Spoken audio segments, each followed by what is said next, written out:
Gym শেষ করলাম এইমাত্র। জিম শেষ করে 200 গ্রাম চিকেন আনছি, শুধু বেস্ট পিস, আর সাথে গাজর, মটর, তারপর হচ্ছে সুইট কর্ন মানে ভুট্টা, সবগুলোর সাথে সটে করলাম। এটা হচ্ছে আজকের ডিনার আমার, একবারে জিরো ওয়ালের ভিতরে করতে পারবো। হ্যাঁ গাইস, চলেন স্টার্ট করি কুকিং।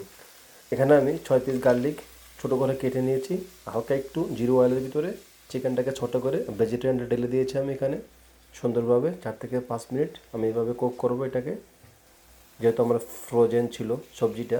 তারপরে এখানে আমি হালকা একটু স্মোক নিলাম, যাতে ফ্লেভারটা অনেক সুন্দর হয়, খেতে অনেক টেস্ট হয়। ঠিক আছে, অনেকে সিদ্ধ করে খায়, আমার ওটা পছন্দ না।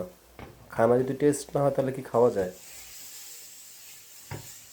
তারপরে এটাকে আমি এভাবে ভালোভাবে মিক্স করে 2 থেকে 3 মিনিট ছোটো করে নিলাম।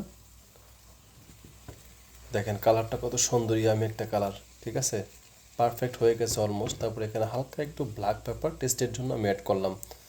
তো বোঝা গেল এটার ভিতরে কী দিলাম, শুধু গার্লিক, রসুন, আর হচ্ছে ভেজিটেরিয়ান, আর চিকেন, আর ব্ল্যাক পেপার, বাস দ্যাটস ইট। আর কিছুই লাগবে না এটার ভিতরে। ঠিক আছে, বেশি মশলা হলে টেস্ট নষ্ট হয়ে যাবে। দেখেন, ওকে, ফাইনালি আমার লোকটা দেখেন, চিকেনের কত সুন্দর।